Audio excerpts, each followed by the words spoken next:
Olá, muito boa tarde para você que nos assiste. O Consulta ao Doutor já está no ar. Hoje vamos aprender mais sobre flacidez de pele, o que causa flacidez de pele e o principal, como é possível tratar esse tipo de flacidez. Teremos ainda bate-papo sobre TDAH, o transtorno de déficit de atenção e hiperatividade, e ainda bate-papo jurídico aqui no Consulta ao Doutor. A gente fala de direito de família, divórcio, pensão alimentícia, guarda de menores. Aproveita a oportunidade para se manter conectado aqui conosco através das nossas redes sociais. Lá no Instagram, @TVHit, no Facebook é Hit TV Oficial. E você assiste a toda a nossa programação através do site www.hittv.com.br. A gente começa o bate-papo falando sobre flacidez de pele. Eu tenho o maior prazer de receber a doutora Renata Castilho, que é médica dermatologista. Doutora, alegria te receber aqui. Obrigada por ter vindo. Eu que te agradeço. Eu sempre fico muito feliz de poder estar aqui e bater esse papo gostoso com você. Agora, ninguém quer ter flacidez de pele, né? Mas deixa eu entender. É muito um fator genético? É uma questão pura e simplesmente de repente, oscilação de peso durante a vida? A própria velhice traz uma certa flacidez de pele? Aí, claro, englobando rosto e corpo. Sim. Então, na verdade, é uma mistura de tudo isso, né, Dê? Então, a gente sabe que realmente ali, a partir dos 25 anos, a gente vai tendo uma perda da produção do nosso colágeno. Então, a gente ainda não sente tantos efeitos, a gente quase não percebe, mas a gente já está perdendo colágeno. E aí, com 30, 35, a gente já começa a perceber os efeitos dessa perda de colágeno, tanto no corpo, na pele do corpo, quanto na pele do rosto. Aí, a gente começa a observar ali a mudança no desenho do rosto, a inversão do triângulo. Então, isso tudo faz parte do processo de envelhecimento. Isso é uma coisa intrínseca a todos os seres humanos. Mas tem outros fatores que podem contribuir para que essa flacidez se acentue um pouco mais. Então, alterações bruscas de peso, de repente alguma medicação que a pessoa usa, hábitos como o tabagismo, alimentação também pode influenciar. Então, tudo isso contribui para uma pele mais flácida. O sol é um fator que, de repente, muda a qualidade dessa pele, prejudica e pode favorecer a flacidez? Sim, isso é verdade. As pessoas pensam que o sol apenas prejudica na questão da mancha, da textura, mas não, né? O sol é como se ele estivesse ali fritando realmente o nosso colágeno, né? Então, uma pele que está tomando sol ali, ela está sofrendo uma agressão.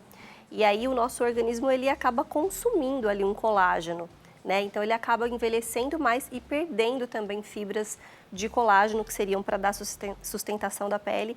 Então, o sol também prejudica a questão da firmeza da pele. Tá. Então, na verdade, os cuidados que a gente deve ter estão muito relacionados com alimentação, então hábitos, estilo de vida. Tem uma questão da atividade física também e, claro, né? Para quem gosta de fazer atividade física que, de repente, traz uma perda aí, de manutenção de consistência ali da pele, né? De um tônus ali que a doutora pode explicar, também tem que agir, não é para deixar de fazer o exercício físico que mais gosta, mas de repente agir na outra frente para turbinar isso e melhorar. E hoje tem muito tratamento, né? Exatamente. Então, a gente observa, por exemplo, uma questão aí que é um pouco difícil, né? Porque muitas pessoas falam para mim assim, nossa, eu percebi que quando eu comecei a perder peso, quando eu comecei a correr ou fazer uma atividade de alta intensidade, eu senti um pouco mais de flacidez. Então, tem até paciente que pergunta, é verdade que corrida causa flacidez? Então, assim, não existe uma causa direta, a corrida não causa flacidez, não é isso. Mas, de fato, quando você tem um consumo rápido ali de algum tecido, seja ele de gordura ou de músculo, você acaba sentindo um pouco a diferença do tônus, né? Por isso que os profissionais hoje orientam, quando você vai fazer algum tipo de exercício, se for possível, você ir ganhando massa muscular à medida que você vai perdendo peso também, né? Aí você não sente tanto a flacidez da pele, por exemplo, né? Porque se você só perde, né, uma grande quantidade de gordura e não vai ganhando músculo, realmente começa a aparecer uma textura muito diferente, uma pele mais flácida. Então, o ideal é ir trabalhando nesse equilíbrio para conseguir manter a pele não tão flácida ali e conseguir também, se for o objetivo, perder peso de cada um, né? Perfeito. Então, Tem muita tecnologia hoje. E aí, a pergunta, né? Em que frente que eu vou trabalhar primeiro? O que eu faço primeiro? Vocês falam muito sobre a associação de tratamentos, que seria o melhor dos mundos ali. E a gente, como paciente, também acha. Mas, às vezes, até por uma questão de planejamento financeiro, a gente tem que escolher fazer, assim, em passinhos menores, né? Dá para ter essa conversa? E que opções seriam essas que trabalham na flacidez? Com certeza. Ontem mesmo eu abri uma caixinha de perguntas e uma paciente falou: eu não vou agendar agora porque eu não consigo iniciar todos os tratamentos que eu preciso. Então, esse não é o ponto, né? O ponto é justamente você entender o que você precisa e aí, durante a consulta, a gente conversa sobre prioridades. A gente faz o planejamento de acordo com o que é possível, né? E vai ticando ali os tratamentos. Então, por prioridades, tanto do que a paciente precisa, quanto do que ela se queixa, a gente vai colocando. Então, hoje, por exemplo, existem inúmeros tratamentos para melhorar a flacidez. Né? Numa paciente jovem já dá para começar um tratamento ali de forma preventiva. Então, muitas pessoas não sabem, por exemplo, mas a própria toxina botulínica dá para ser aplicada em pontos que melhoram a flacidez. Então, por exemplo, a toxina no pescoço. Não que ela atue na produção de colágeno, na firmeza da pele propriamente dita. Mas uma toxina aplicada no pescoço, ela para de puxar o rosto um pouquinho para baixo, né? Porque o músculo aqui do nosso pescoço, ele se insere no rosto. Então, ele está o tempo todo contraindo, puxando um pouquinho o rosto para baixo, como se fosse uma forcinha a mais ali, fora a perda de colágeno, fora a gravidade. Então, quando você aplica a toxina nesses pontos, é como se você liberasse o rosto desse peso, desse músculo do pescoço, que é o platisma, que está puxando para baixo. Então, já é um primeiro passo ali que a gente poderia indicar se a queixa for perda de contorno, uma flacidez facial. E aí existem, né, tecnologias para quem não quer, de repente, algum tratamento invasivo. Os bioestimuladores de colágeno continuam aí em alta, né? Eles são aí a grande tendência da dermatologia, então a gente sempre coloca em algum momento ali no plano de tratamento e aí a gente consegue ir fazendo gradualmente tudo o que aquele paciente precisa. O que chama muita atenção nos bioestimuladores de colágeno é que eles são um tratamento que acho que o leigo definiria como inteligente, porque você faz e ele permanece fazendo efeito depois, né? Então não tem só aquele...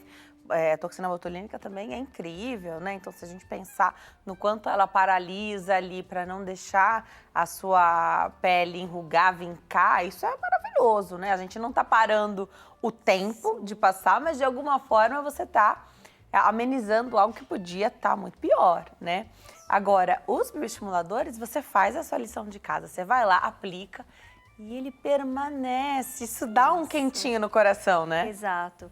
Eu brinco que, assim, né, não existe túnel do tempo, mas existem os bioestimuladores que tá quase ali. É quase a mesma coisa, eu tenho um caso muito interessante, que eu até vou contar aqui para vocês, que são de duas irmãs, né? Então, uma é minha paciente e ela faz, né, procedimentos, faz bioestimuladores, tecnologias para colágeno.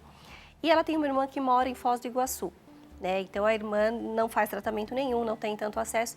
E, por acaso, ela veio para São Paulo agora e levou ela no meu consultório. E as duas têm uma diferença de idade de só 2 anos.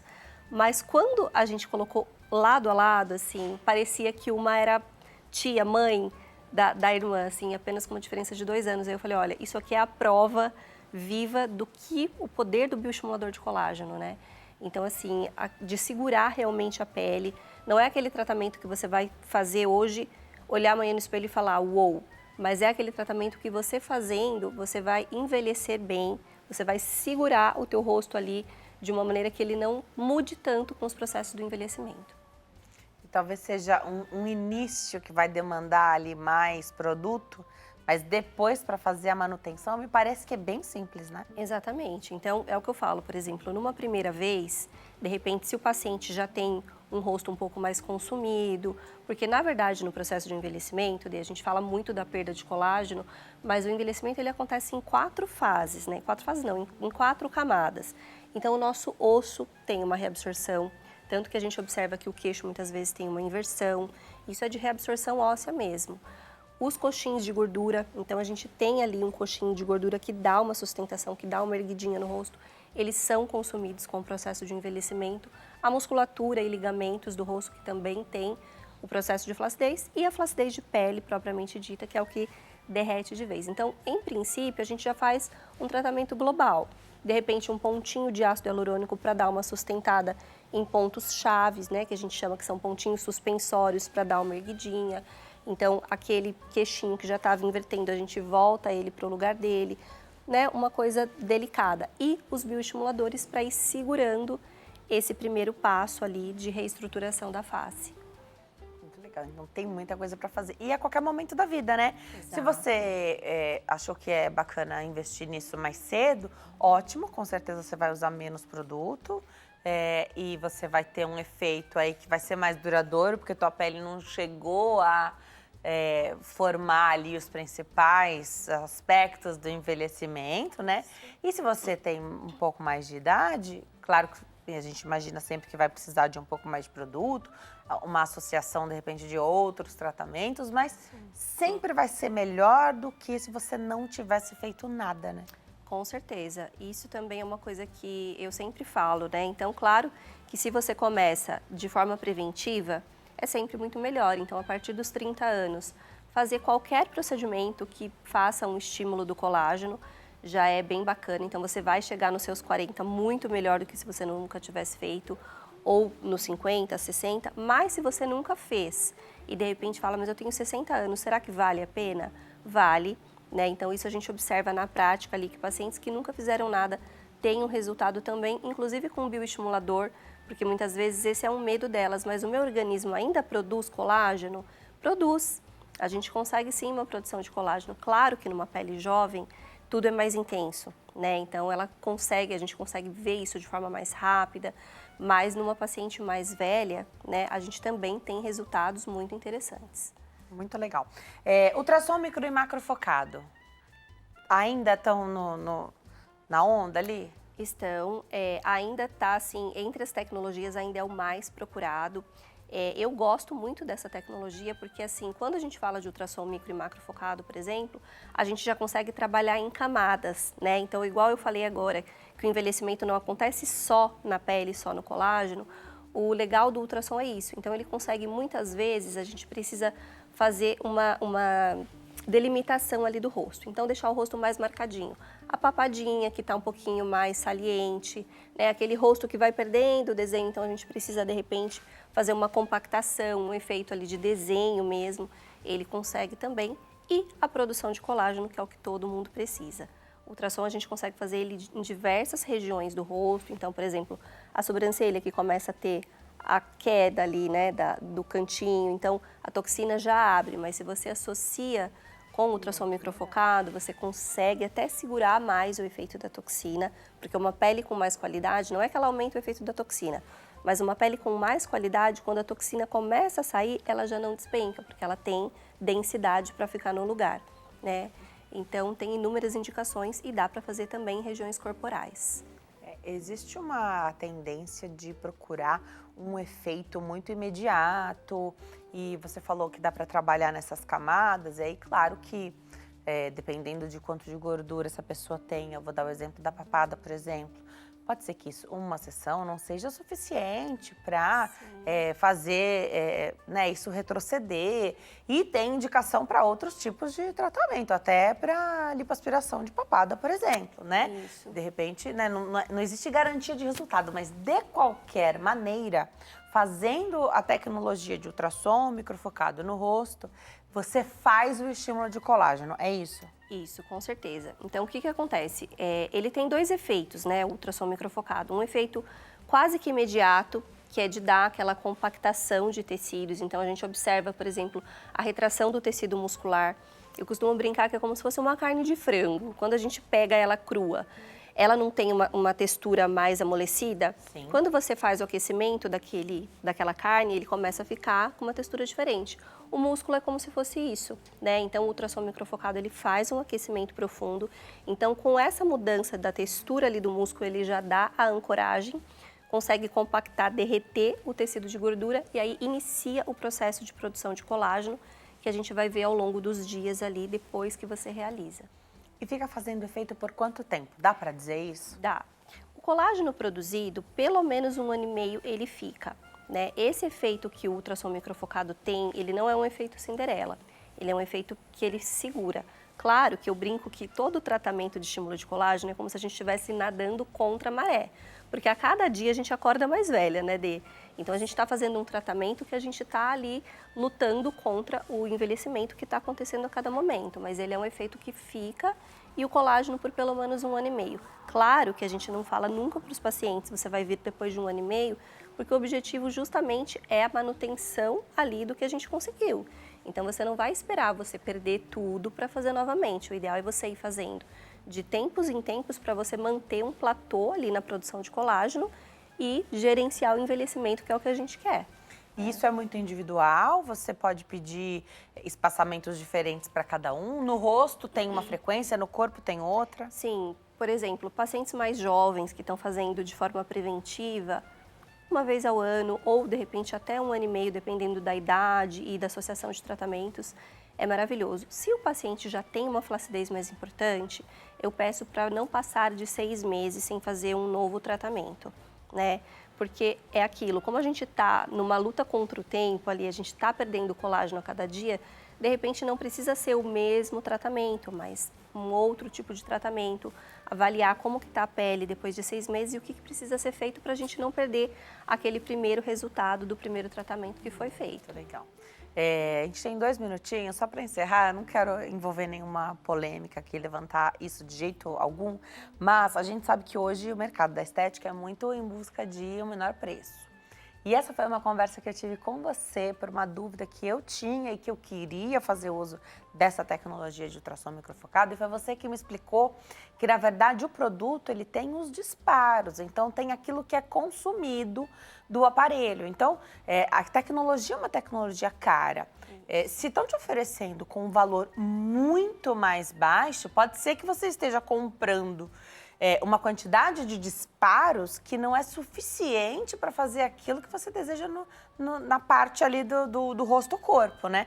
Essa foi uma conversa que eu tive com você, foi a partir daí que eu entendi que, assim, é uma tecnologia mais cara. Então, não adianta comprar o pacote que vai ser mais barato, porque provavelmente, ou quase certeza, que os disparos vão ficar comprometidos. Isso, exatamente, Dê. Então isso é muito bacana você ter tocado nesse ponto, porque realmente hoje a gente tem uma oferta muito grande de tratamentos, né? Mas mesmo um tratamento que tem o mesmo nome, ele não é igual, né? Dependendo do lugar que você faz. Exatamente por isso. Então, primeiro eu falo que tem muito a mão do profissional, então a técnica de cada profissional vai ser diferente, né? O jeito de passar, até a inclinação da ponteira, isso pode fazer diferença, então isso é uma experiência que a gente vai adquirindo com muito estudo, né, e com o uso ali da tecnologia e a quantidade. Então, assim, isso tem um custo. Conforme você aplica o aparelho, ele vai tendo um consumo da ponteira dele. Então, se estão te oferecendo por um preço realmente muito abaixo do que o que geralmente se cobra, tem alguma coisa de errado. Provavelmente ele vai fazer uma quantidade menor, né, do que precisa para ter um resultado, e aí você não vai realmente sentir grandes diferenças. Vou deixar o contato da doutora, o Instagram, @doutorarenata.castilho, @drarenata.castilho, e tem também o telefone WhatsApp, que é 11 3341 8441. 11 3341 8441. Doutora, adoro quando você vem. Obrigada por atender o nosso convite. Imagina, estou sempre à disposição. Obrigada. A gente vai para o intervalo. No próximo bloco, o bate-papo é sobre TDAH, o transtorno de déficit de atenção e hiperatividade. Estou te esperando. Até já.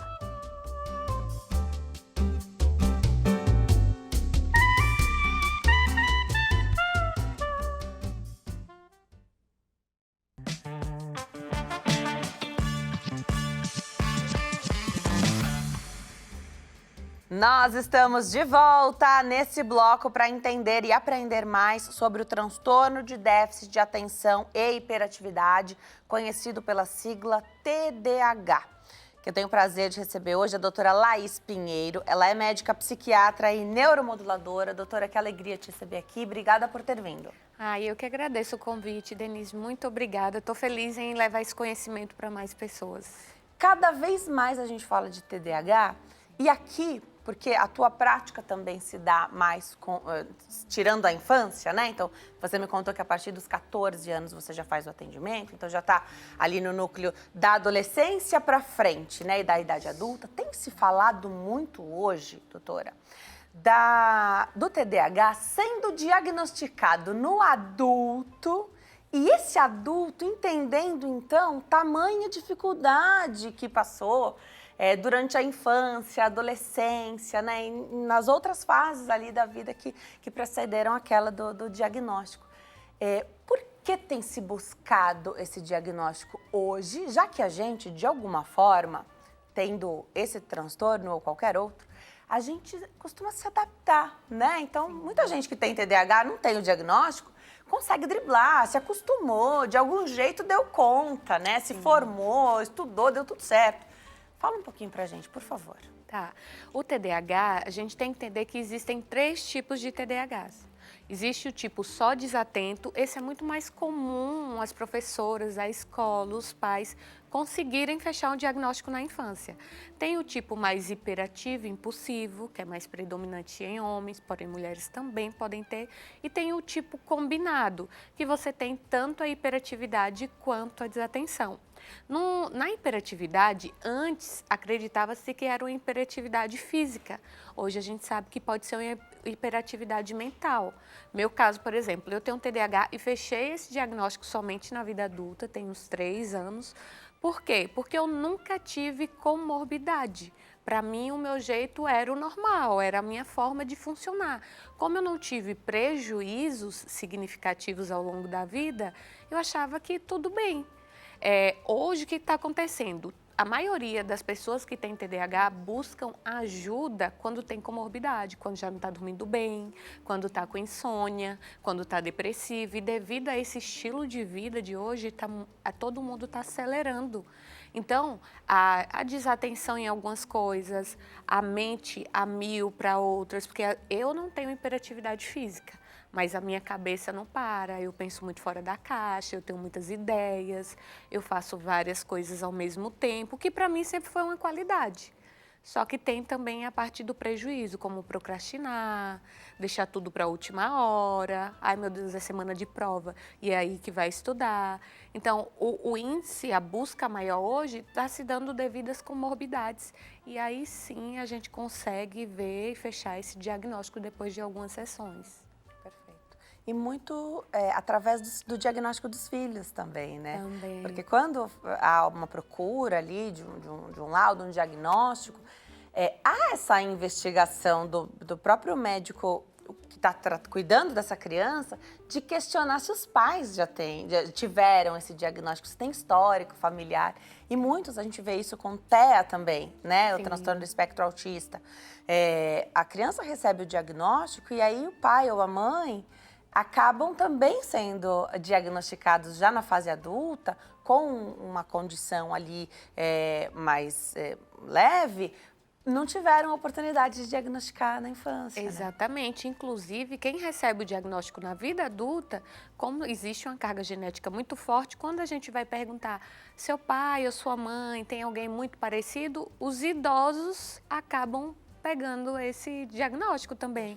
Mas muita gente, por exemplo, depois que eu fechei o meu, a minha mãe, passei a vida toda ouvindo que ela era ansiosa, por ser hiperativa. Isso é muito comum as pessoas confundirem.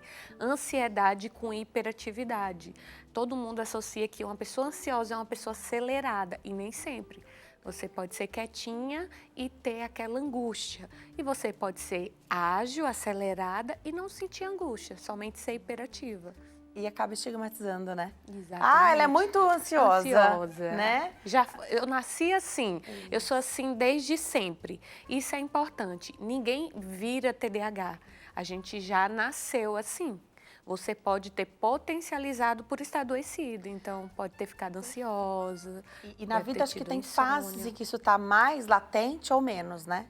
Na verdade depende de como você veio adoecendo, porque assim, você chegou em uma fase que já entrou um transtorno de ansiedade generalizada, uma ansiedade, uma insônia, uma depressão, vai potencializar aqueles sintomas do TDAH. Mas os picos que tem, a gente fala que o TDAH, uma das características é você ser 8 ou 80. Tem um paciente meu que ele fala que ele é 8 milhões. Então, você tem essa oscilação também para coisas que você gosta, que tem prazer, você tem aquele pique, e para outras que você já não gosta, você dá uma exaustãozinha. E é muito comum, por conta dessa oscilação, as pessoas confundirem com transtorno bipolar. Só que é muito diferente, porque o TDAH, ele oscila no mesmo dia, na mesma semana. Já no transtorno bipolar, essa oscilação, ela é muito mais longa, ela fica meses depressiva, meses eufórica ou numa hipomania. Então, existem algumas características que, por isso que é tão importante o acompanhamento, para a gente conseguir fechar. É também muito confundido com o borderline, porque o TDAH ele tem um baixo limiar frustração. Então, ele não responde tão bem, costuma ser mais irritado, mais intolerante quando se frustra. E muitas pessoas recebem também esse diagnóstico erroneamente. E quando é que se deve buscar por esse parecer médico, por essa ajuda? Tendo visto que muita gente recebe esse diagnóstico na fase adulta, às vezes não foi buscar para si, mas para o familiar e acabou respingando e você tendo o diagnóstico. É sempre bom ter o diagnóstico, né? Então, não tinha nada disso, agora recebi o diagnóstico de TDAH. Não, já era TDAH, a doutora explicou muito bem. Já era TDAH, né? E na verdade, o diagnóstico traz... não tem cura, mas traz solução para problemas, né? Então, não é uma bomba ter o diagnóstico, ao contrário. Quanto mais cedo receber o diagnóstico, melhor é a vida, né? Exatamente. Assim, quando que busca ajuda pela psiquiatria? Quando você já tem prejuízo na sua vida. Então, assim, está atrapalhando minhas relações, está atrapalhando o meu trabalho, eu estou me perdendo financeiramente, porque o TDAH ele tem uma péssima gestão de tempo, então ele vai ter uma impulsividade, uma irritabilidade que pode afetar o casamento, a relação com os filhos, está me dando insônia. Estou ficando no trânsito muito irritado, explosivo. Se você já tem um prejuízo na sua vida, já é hora de buscar ajuda, independente de ser TDAH, ansiedade, depressão ou qualquer desses. Se você não tem prejuízo e quer saber desse diagnóstico, pode ser para potencializar. Hoje, a maioria das empresas buscam pessoas com esse perfil de TDAH. Não do tipo tanto desatento, mas se você tem uma pessoa que pensa fora da caixa, do tipo mais impulsivo, hiperativo, uma pessoa mais proativa. Então, você saber das suas habilidades, eu falo que o TDAH é uma Ferrari, enquanto todo mundo é um carrinho popular. Então, você está sempre a 1000 por hora, só que as chances de você capotar é muito maior do que o outro. Então, a chance de você entrar numa exaustão, em um burnout, em uma insônia é muito maior. Só que se você descobre, coloca o combustível e o piloto adequado, aí você voa. Você tem como potencializar o que o transtorno te dá de bom também. Perfeito. Então, usar o que o transtorno traz, que pode te acelerar e te evoluir para o bem. E não para esse capotamento que você falou que pode acontecer. Exatamente. Né? E desenvolver outros transtornos, outras doenças ao longo da vida. Muito legal. É necessário medicar? É sempre necessário medicar TDAH? Não, nem sempre. Depende muito da gravidade, da comorbidade e do prejuízo que você tem na sua vida. Por exemplo, eu passei a minha vida toda sem medicação, só que trouxeram alguns prejuízos. Então, para mim, não foi necessário eu conseguir, só que com esforço muito maior.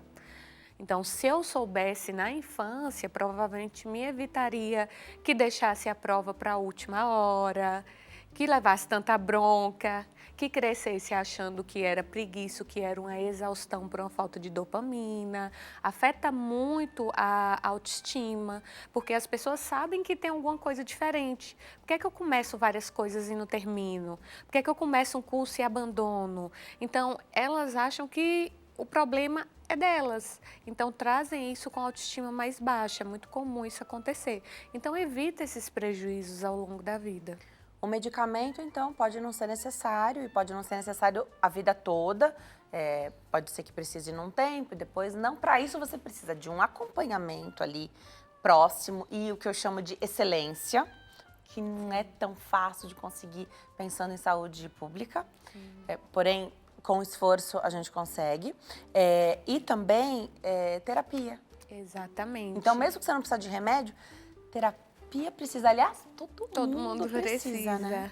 E hoje, Denise, nós trouxemos da Dinamarca uma máquina que você consegue tratar o TDAH sem o uso da medicação. Que é a neuromodulação. A neuromodulação. Tá, então a gente está falando aqui, aliás, apresentei a doutora como psiquiatra e neuromoduladora, é aquela neuromodulação não invasiva, né? É estimulação transcraniana não invasiva. Porque a neuromodulação, o remédio também neuromodula. É tudo que a gente vai neuromodular nesse cérebro. Existe uma forma não invasiva, que é com o campo eletromagnético. A gente trata tanto depressão resistente refratária, TDAH, insônia. Então, hoje, lá no consultório, nós já temos essa alternativa para quem não quer entrar somente com a medicação. Como é feita essa neuromodulação não invasiva, então sem remédio? Como ela é feita? É uma vez por semana? Precisa ir vários dias seguidos? Como é isso? Isso, depende do quadro. Nem todos os quadros a gente consegue tirar totalmente a medicação, mas nós conseguimos deixar no mínimo possível, no mais espaçado possível. Eu tenho um paciente que ele tem TDAH e estava depressivo, ansioso, ele estava na dose máxima do psicoestimulante aí muito famoso que usam para estudar.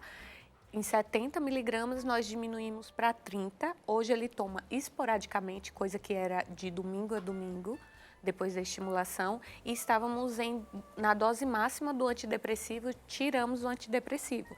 Então, não deixamos ele totalmente sem a medicação, mas conseguimos reduzir bastante. Como funciona? Quadro de ansiedade e depressão, são de 20 a 30 sessões. Então, você faz 10 sessões de indução, depois nós vamos espaçando de acordo com a melhora do paciente. 2 vezes por semana, ficou bem 1 vez por semana, ficou bem 1 vez a cada 15, ficou bem, vai ficar fazendo só 1 vez por mês para uma manutenção.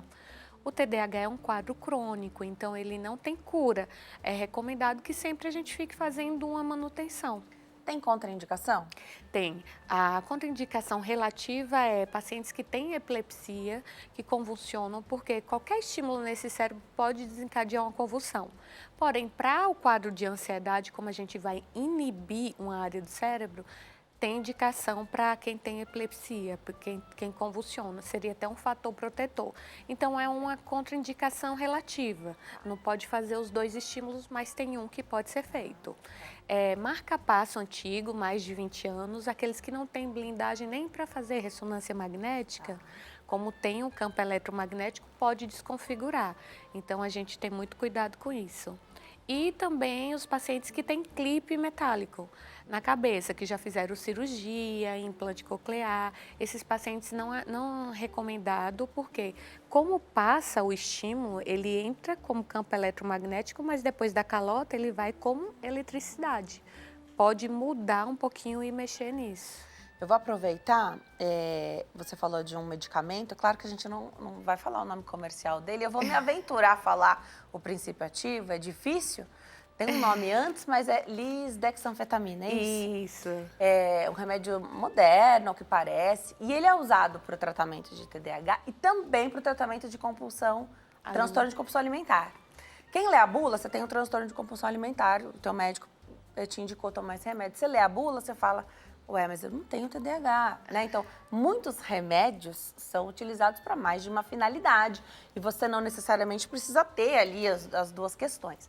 Não há, estou usando para uma questão e não pela outra. Você não vai desenvolver a outra, né? Não, de forma alguma. Agora, por exemplo, a lisdexanfetamina, o metilfenidato, esses psicoestimulantes podem levar a um quadro de ansiedade.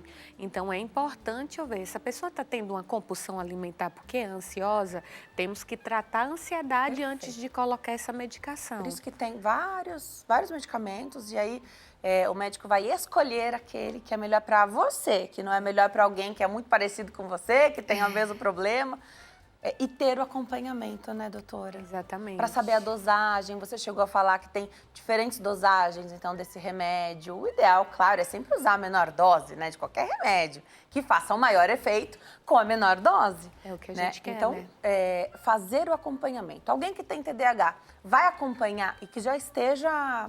Então, de repente, fora de crises, tá fazendo ali a lição de casa, sem distanciar de você. É de quanto em quanto tempo?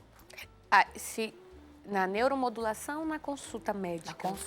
Na consulta, quando o paciente já está estável, não tem insônia, só é uma manutenção, a gente já consegue espaçar para 2 meses essa consulta. Perfeito. Só que todo paciente meu, ele tem acesso ao meu número. Então, caso surja algum episódio, fui assaltado e tive um ataque de pânico, tem os imprevistos da vida e vão ter as emoções que a gente sempre está tendo um contato muito próximo. Só que a cada 2 meses já fica bem tranquilo. A estimulação, a cada mês, uma manutenção. Perfeito. Então, na verdade, é bem individualizado.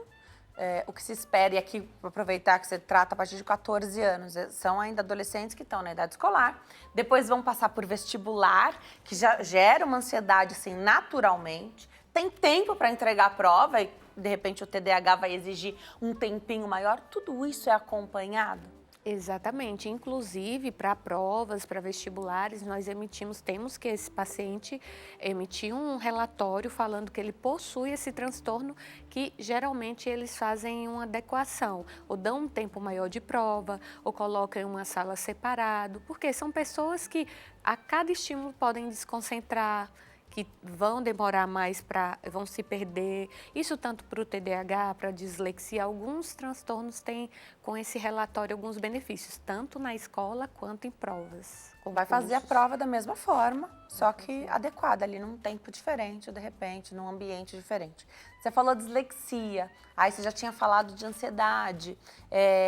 Pode ter mais de um problema na mesma pessoa? Geralmente tem. As principais comorbidades do TDAH, dislexia, ansiedade, transtorno de ansiedade, né? Porque a ansiedade não é uma patologia. Ansiedade todo mundo tem, né? Tá. E muita gente confunde isso.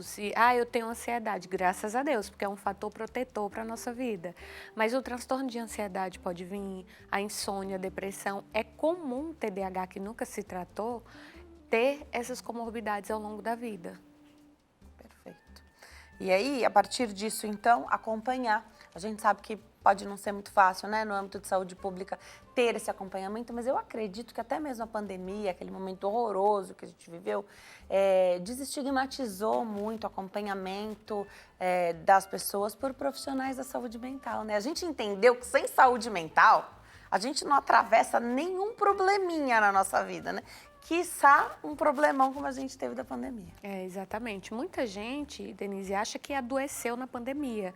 Só que, na verdade, o que eu percebi é que essas pessoas já estavam adoecidas e aí tiveram um pico. Chegaram na crise, chegaram a ter ataques de pânico porque potencializou aquela situação. Mas quando a gente vai para uma história lá da infância, já tinha uma ansiedadezinha, já tinha aquela tensão contínua, cabeça mil, os pensamentos negativos, catastróficos, que a gente sempre coloca a desculpa no dia a dia, né? Na psiquiatria, o transtorno mental, ele muda o comportamento. Então, a gente sempre acha que consegue, que vai dar um jeito e vai empurrando com a barriga. Mas se você quebra uma perna, prontamente você vai buscar ajuda, né? Então, tem essa diferença também. Muito bom, doutora, a gente poder falar de saúde mental, né? De como é importante ter esse acolhimento, né, e esse acompanhamento de excelência, receber o diagnóstico, traçar o tratamento e assim ganhar qualidade de vida. Eu vou deixar os contatos aqui da doutora, @doutora Laís Pinheiro, DRA Laís Pinheiro, lá no Instagram. Tem também o WhatsApp, que é 11 91324 7912. 11 91324 7912. Obrigada por ter vindo, doutora. Volte sempre. Obrigada, eu que agradeço o convite. Estou muito feliz em trazer esse conhecimento para tantas pessoas. Volte sempre. Tem muito tema para a gente abordar. Obrigada. Obrigada. A gente vai para o intervalo. No próximo bloco tem tema jurídico aqui no Consulta ao Doutor. Tô te esperando. Até já.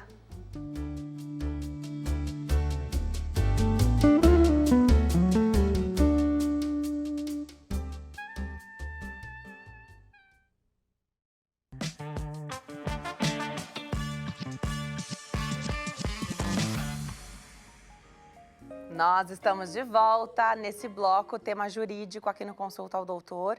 A gente fala sobre direito de família, divórcio e guarda de menores, pensão alimentícia, tudo que envolve o tema. Então, Então, uma excelente oportunidade de tirar as dúvidas do nosso convidado, é o queridíssimo doutor Leonardo Girundi, advogado. Doutor, que alegria tê-lo aqui como convidado no Consulta. Obrigada por ter vindo. Privilégio meu, privilégio meu. Eu que fico sempre em pé ali, ninguém percebe, né? Do lado de cada câmera é diferente, Então, quando eu posso sentar aqui, é uma delícia, principalmente com você. Então, sempre mais fácil. Obrigada. A sensação que eu tenho é que eu estou na casa, numa sala de casa. Isso, estamos em casa. Se fosse em Minas Gerais, teria um pão de queijo, um queijinho aqui na mesa. Como não é, a gente aceita água. Um copinho de água, né?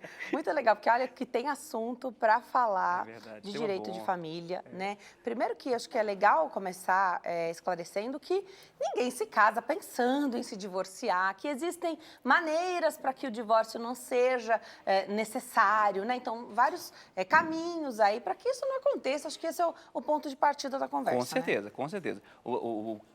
Normalmente você planeja demais o casamento, né? E esquece aí de planejar de forma sólida para evitar problemas futuros, né? Mas faça desse jeito, sonhando que é para a vida inteira. E casamento é para a vida inteira mesmo, né? Nós somos defensores do casamento, defensores da família. Isso é o melhor caminho. Então, se você está passando por uma situação difícil, a melhor coisa a fazer é buscar um conselho. Às vezes você vai buscar ali um pastor, um psicólogo, alguém da sua confiança, os seus pais, né, os seus avós, um tio, alguém ali que você confia. Busque primeiro uma informação, um conselho, e lembrando sempre isso, que família e casamento se constrói pensando no outro, né? Então, abrir mão. Tem 3 palavras mágicas, né? Perdão, não farei isso novamente e eu te amo. Então, aprenda isso e faça o casamento durar para a vida inteira. E se a situação já está instalada, se você não precisa lidar com isso, não tem solução, então aí é a hora de você saber quais são as ferramentas jurídicas, né, para não sair numa situação prejudicando, aqui a gente vai falar da guarda de menores, né, as pessoas que você mais ama, né, porque quando o problema, aliás, a gente sempre fala isso, né, o advogado, ele antecipa problemas para que o problema não aconteça e para, se acontecer, provoca o menor dano possível. Exatamente, sentir menos dor, né? É igual o procedimento cirúrgico, né? Com anestesia é mais fácil. O divórcio, quando ele se dá, é diferente se é um casal com filhos ou sem filhos? Para fins de divórcio, não. O divórcio em si, não. É interessante que o divórcio mudou, né, nos últimos anos. As famílias têm mudado. O direito de família é a área do direito que mais muda, porque as pessoas resolvem viver de forma diferente, né? Então, por causa disso, impacta no direito de família e na sociedade como um todo. Então, antigamente, por exemplo, existia o que nós chamávamos da separação judicial. Né? Já não existe separação judicial desde a emenda 66, da Constituição, que tirou o instituto da separação judicial. Então, hoje, não é mais obrigatório ingressar judicialmente para pedir a separação judicial e depois o divórcio, como sempre foi. No passado era assim. E era um instituto bem interessante. Por quê? Porque era um tempo para a pessoa pensar sobre aquilo, né? Começar a sentir falta do tempero do feijão, começar a sentir um pouco mais de frio durante a noite e perceber, falar assim, olha, eu vou perdoar, eu vou voltar atrás, eu percebo que é possível fazer de forma diferente. Então, a separação judicial tinha esse motivo. Essa discussão, inclusive, de separação judicial foi recente agora no Supremo Tribunal Federal, no final do ano. Nós tivemos um embate tremendo sobre isso, porque muitos doutrinadores jurídicos entendem que não deveria acabar com a figura, não acabou com a figura da separação judicial, flexibilizou, falou que você pode fazer o divórcio direto sem esperar o tempo de separação. Por que isso? Porque tem algumas religiões que não permitem o divórcio. E, dentre elas, podemos citar, por exemplo, os católicos, né? Algumas partes dos católicos não entendem que não deve se divorciar. Então, se não deve divorciar, mas tem ali, por exemplo, uma violência doméstica, né? Nesses casos, a Igreja Católica, por exemplo, recomendava fazer a separação judicial e não o divórcio. Então, a pessoa se separava, mas não se divorciava e, em consequência, também não casava novamente. Né? Então, com essa alteração, entra aí na questão da liberdade religiosa, se deveria ser mantido ou não. Eu entendo que esse seria o melhor caminho, mas a nossa lei hoje permite mover o divórcio direto. E para isso não interessa se tem filhos ou não para o divórcio. O efeito disso é em relação à guarda. Quando não tem filho, você só faz o divórcio. Quando tem filhos, além de fazer o divórcio, você tem que definir também as questões relativas à guarda do menor. E o que se fala muito é que hoje não é mais uma coisa 100% certa, que a mãe fica com os filhos, o que acabou se tornando uma arma poderosa na mão dos genitores, os pais, né? Que usam isso querendo coagir essas mulheres, né? Então, aceite como eu vou fazer aqui, porque senão eu tomo a guarda dos filhos. E isso mexe muito mais com as mulheres do que com os homens. Você falar Sim. que você vai tirar a criança da mãe, Sim. a mãe para de dormir hoje, Sim, né? De sim. preocupação. Tem muitas pessoas que deixam de divorciar Por causa disso. Fala assim, olha, eu não vou divorciar porque se eu tiver que discutir, ficar sem meu filho, a pessoa acaba suportando uma situação por causa de outra situação. E tem situações e situações, né? Sim, de sim. você, de repente, suportar e manter isso e até encontrar os caminhos. E outras onde você, de repente, não se enxerga por conta de violência, que você precisa sair. E por que aconteceu isso tudo? Isso tudo aconteceu por causa do feminismo. Né? A questão do feminismo e do ingresso da mulher na sociedade e no mercado de trabalho como exatamente no mesmo grau do homem, que é certo, né? A mulher é exatamente tão inteligente quanto, tão capaz quanto o homem, não existe nenhuma diferença nisso, mas isso mudou a forma de interpretar o direito de família. Aquilo que eu falei, a sociedade vai mudando e vai impactando aqui.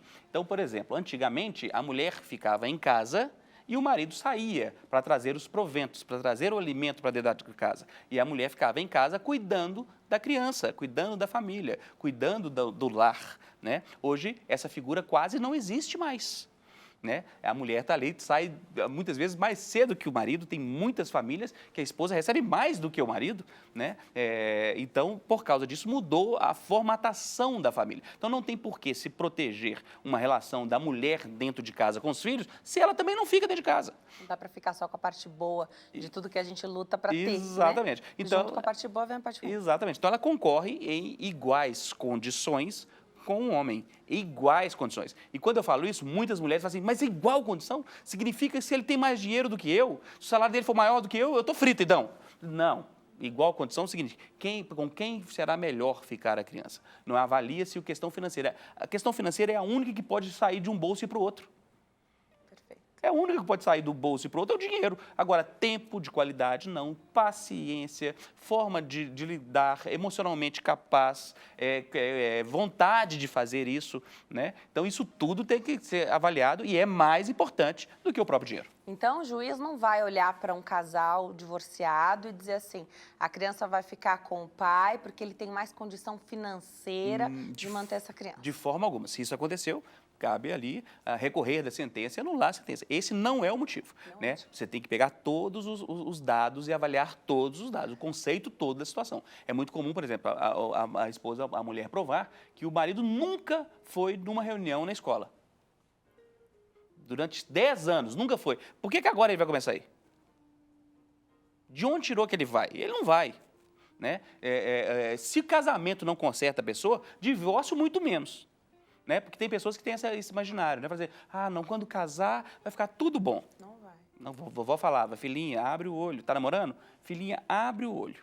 Abre o olho. Depois que casou, filhinha, fecha o olho. Fecha o olho. Então, cuidado. Quer dizer, no casamento não muda e nem o divórcio muda a pessoa. Então, analisa-se todos os aspectos para saber quem vai ficar com a criança. E esses aspectos, tanto da alienação parental, que você citou, como também da violência doméstica, infelizmente, acabam sendo utilizados muitas vezes como armas contra a criança. A primeira coisa que nós devemos analisar é o seguinte, não utilize os seus filhos como projeto ou moeda de troca ou barganha. Se você divorciou e está nessa situação, os seus filhos não são divorciados do pai ou da mãe. Protegê-los é o melhor caminho. Então, aprenda a não falar nunca mal um do outro, não entrar em questões da família do outro. Então, é muito complicado, porque essas situações podem gerar a alienação parental. E mesmo na constância do casamento, né? Porque a criança está ali fazendo parte, e de repente um comentário, uma palavra, então isso a gente deve abolir isso, Exatamente. Porque não pode acontecer, a criança sofre. Sim, né? com certeza. A criança é quem vai sofrer. Sim, e ela fica guardando aquela situação e não sabe lidar com o tema, né? Ela não sabe como lidar com essa situação. Então, é muito complicado. A mesma coisa, então, muitas vezes nós vemos as mulheres, infelizmente, usando o tema da alienação parental, que inclusive foi objeto de várias propostas para retirar o tema de alienação parental no final do ano passado. Então, da mesma forma que muitas vezes, infelizmente, é mal utilizado esse instituto, que nasceu para defender a família, né? É utilizado de forma errônea, porque a mulher utiliza, porque ela tem mais tempo, às vezes, com a criança, e utiliza disso, às vezes, para afastar do marido, né, do pai a criança. Muitas vezes existe ao contrário também, no sentido da violência doméstica, da mulher criar ali, é muito comum, infelizmente, mais da metade das denúncias de violência doméstica não são verídicas. O que descredibiliza um instituto que foi feito para defender. De quem de fato sofre. Né? E tem situações como a alienação parental, que é muito emocional, como também hoje nós temos já definidos pela lei a possibilidade, por exemplo, de violência emocional, violência afetiva, porque antigamente só tínhamos a violência física. A pessoa saía dali e fazia um corpo de delito, você lembra? Vai direto na delegacia e faz exame de corpo de delito. Hoje não. Hoje tem a violência emocional, tem a violência psicológica, a pessoa não dorme, fica sonhando com aquela situação, tendo pesadelo, imaginando que a pessoa está batendo na porta, imaginando que a pessoa vai entrar ali, em qualquer momento vai roubar a criança. Então, são violências emocionais, psicológicas, inclusive financeira é possível. Vou dar aqui alguns exemplos do que pode acontecer depois de um divórcio, aí, principalmente de casais que têm filhos, que eu acho que isso tira um pouco a paz de quem está ali, de repente nem quis se divorciar, mas duas pessoas não permanecem casadas sem que as duas queiram, né? Então, vou dar aqui alguns exemplos. O casal tem uma casa própria, então já é um sonho ali, só que dividido em dois, não compra outra casa, né? Então, problema número 1. O casal morava com a criança dentro daquele imóvel, aí vai haver o divórcio. Como é que fica essa situação? A criança tem que ficar protegida, então, de repente, é o marido que vai sair de casa, ele vai exigir que essa casa seja vendida. Qual é esse trâmite e aqui estou pensando principalmente que a criança tem que ser mantida ali sem ser atingida, né, protegida, na maior parte do tempo, né? A lei, o direito, os juízes tentam manter esse estado de proteção, né? Mas nem sempre é possível. Então, não é tão simples como às vezes parece ou como é colocado no papel ou dentro de um livro de direito, né? Não é tão simples. O normal e o ideal é que seja protegido esse ambiente familiar para ali a manutenção da esposa ou da mulher com a criança. Normalmente é assim que fica. Inclusive, existe a prioridade para essa definição, desde que a guarda seja unilateral com a mãe.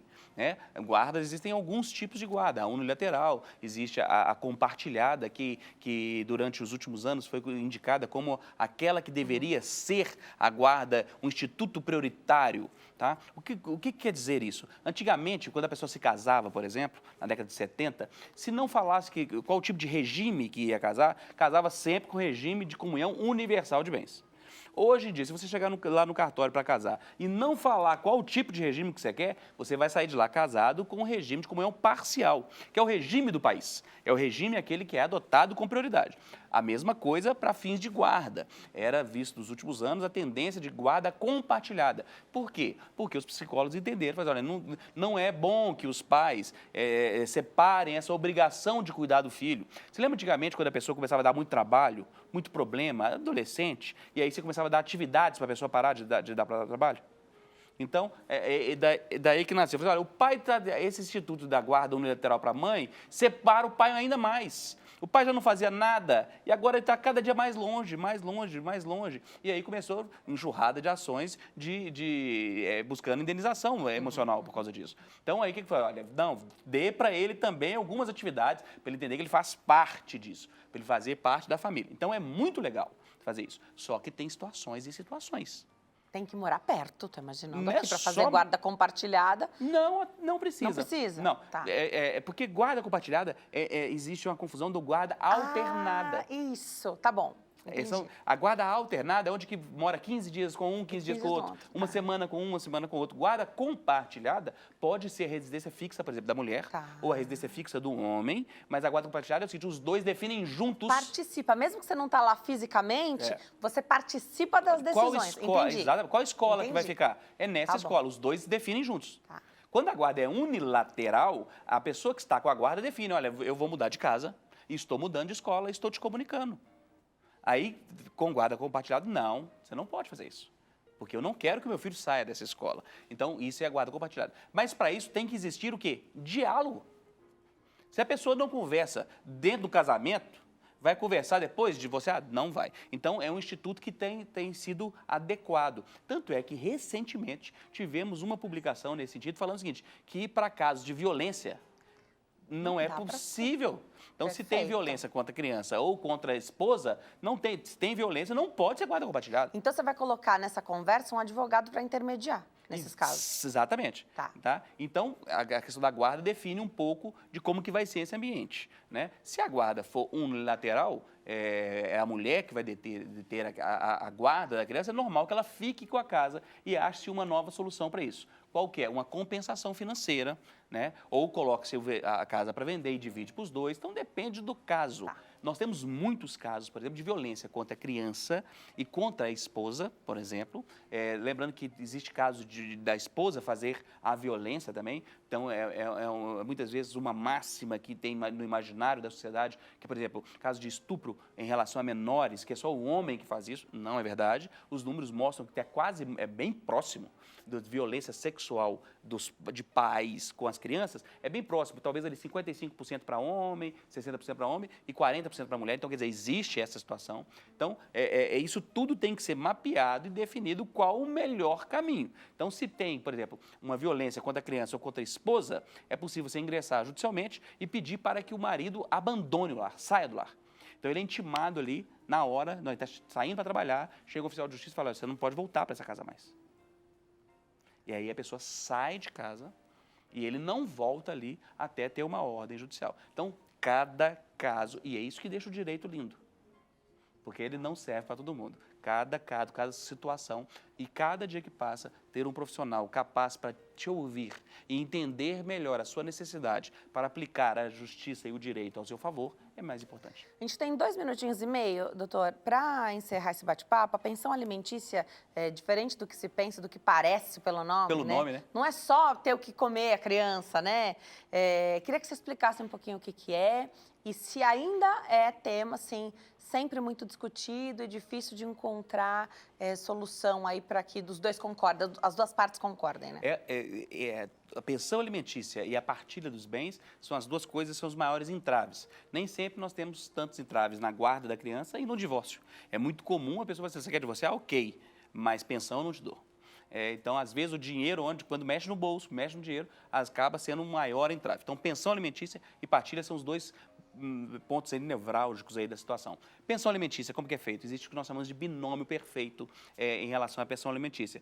Então, imagina ali a balança do direito, tem duas hastes, você coloca de um lado a necessidade, sempre começa pela necessidade. O que é necessidade? Apesar de ser pensão alimentícia, engloba alimentos, mas também vestuário, habitação, a saúde, plano de saúde, a empregada doméstica, a escola, o lazer, as férias. Então, todos os aspectos, aquilo que usa de higiene pessoal, né? Adolescentes, mulheres, adolescentes, tem um gasto de higiene pessoal diferenciado por ser mulher, é normal que isso aconteça. Então, isso tudo tem que ser considerado. Então, você põe a necessidade primeiro. Coloca a necessidade de um lado e avalia se existe possibilidade. Por que eu falo isso? Tem casos que a pessoa fala assim, olha, a minha necessidade é 15 mil reais.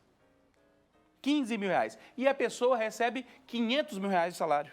Aí dá. Aí tá. O juiz vai falar assim, ok, cabe ali, beleza. Ótimo. Sem problema nenhum. Cabe sem problema nenhum. E por que então, começa com a necessidade? Porque a pensão alimentícia não é para sobrar dinheiro para você ficar rico. Não é uma reserva financeira. Ok? Então, aquela situação, então, filha de jogador, então 10%, eu já ouvi falar que é 20%. Não é um salário extra, né? Então, vou ganhar 100 mil reais? Não, quanto que precisa? É 15 mil, esse é o ponto de partida. E aí vai para a possibilidade. É 15 mil, mas ele recebe 20. 20 ele consegue pagar 15 mil e sobrevive? Não consegue. Então, aí tem que se adequar a essa situação. É por isso que é o binômio, necessidade e possibilidade. Há um equilíbrio. 95% das famílias tem uma pequena redução financeira. Tem que ter uma redução. Por quê? Porque o dinheiro é um e agora são duas casas. Antes era um aluguel, agora são 2 aluguéis. Né? Antes era uma empregada, agora são 2 empregadas. Então, é normal que haja uma redução financeira. Então, 95% das famílias passam por isso. O ideal é manter o mesmo status quo, a mesma forma de vida, morar no mesmo bairro, ter tudo igual. Mas é difícil de É difícil. Então, tem que ter esse equilíbrio. Então, não é simples. Um aspecto legal para entender, porque hoje as mulheres trabalham também, fazem, quanto que a mulher tem que contribuir? A mulher tem que contribuir mesmo que ela tenha guarda. Quanto que é a contribuição da mulher? É uma porcentagem. Então é o seguinte, o seu salário é a metade do valor do salário do homem, então se o valor que a pessoa, que a criança precisa é de R$1.000, quem tem o dobro paga 666 e você 333. Perfeito. Entendi. Entendeu? 50%. Também Faz um equilíbrio. Equilibrando, né? Para ser possível muita fazer. informação, né? Muito número. Mas você sabe que você está sempre convidado. Aliás, toda segunda-feira, você já sabe, tem quadro, seu direito no Consulta ao Doutor, então mantenha-se conectado aqui conosco. E vou deixar o contato, que é o Instagram do doutor. Lá você manda sua dúvida, manda pergunta, tem informação, tem posicionamento lá também, que é @LeonardoGirundi. Leonardo Girundi. Volte sempre, doutor. Obrigada. Privilégio estar aqui com você, sempre muito bom. Alegria Beijo. nossa. Obrigada. Deus abençoe, gente. Um abraço. Tchau, tchau. Obrigada a você que escolheu ficar de olho aqui no programa hoje. Fique com Deus. Te vejo amanhã. Tchau.